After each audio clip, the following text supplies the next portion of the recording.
So, if I am looking for lead generation, I'm a trades business, what are some strategies that I should be looking into? Well, firstly, I highly recommend using a professional trades lead generation agency. I'm absolutely biased because I part own FatRank.com.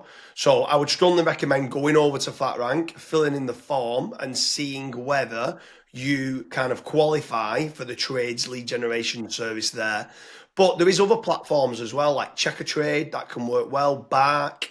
You've got Yellow Pages Premium Advertising, BuilderBuilder, TrustATrader. There's loads of different platforms that you can go out to. I would strongly recommend trying them all on a trial period and seeing which generate you the leads that generate you the highest return on investment, and then double down with those kind of platforms. You've got other ways of generating leads for tradespeople, which could be SEO or PPC or social media ads.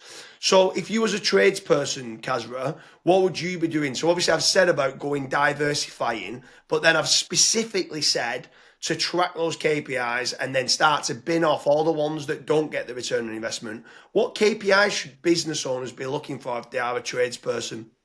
Yeah, so commonly asked, or maybe a commonly mentioned KPI that keeps coming to mind is cost per lead. That's what a lot of businesses, that's what they track.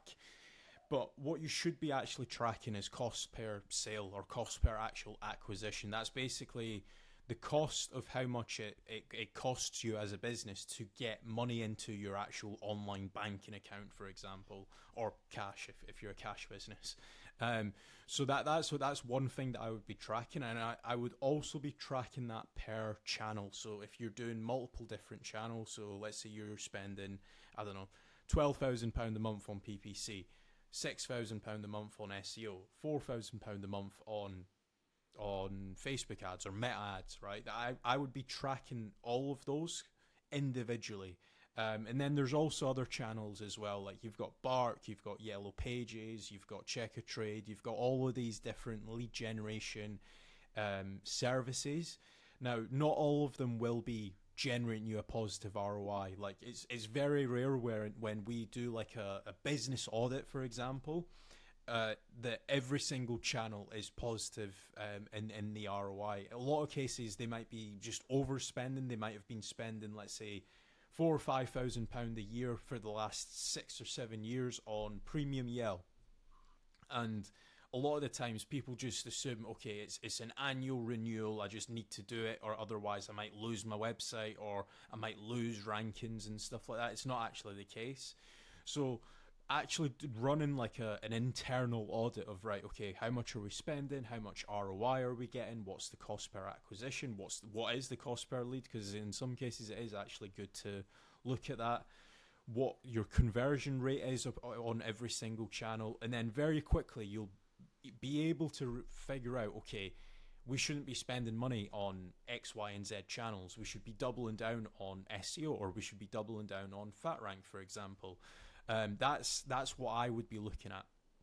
Yeah, for sure. If you are a business owner and you are looking for trades leads, I strongly recommend you actually doing a few Google searches that I've done for previous videos with me and Kazra on there for FatRank versus Checker Trade, FatRank versus BuilderBuilder, and FatRank versus Bark. And what you'll realize is, obviously, as the founder of FatRank, I'm going to promote what we do. But I actually never say don't use Checker Trade or don't use Bark or don't use TrustATrader or BuilderBuilder. What I actually say is go and try them all, and then just you decide on what's getting you the highest return on investment. You track those KPIs and make certain what is working best for you. Because for being a plumber and being a solar panel expert, Checker Trade might work well on one of those industries and might not work well for another. Bark does quite well in the financial industry for like accountants, but I wouldn't really be using it too much on plumbers, let's say. So you should be looking, depending on the industry of what you're in, you should be looking to test them all out, put a small trial period in, and then double down on the ones that are getting you the highest return on investment. So if you're looking for more trades leads, make sure you're heading over to fatrank.com, fill in the form, and see whether you qualify for our tradespeople lead generation service.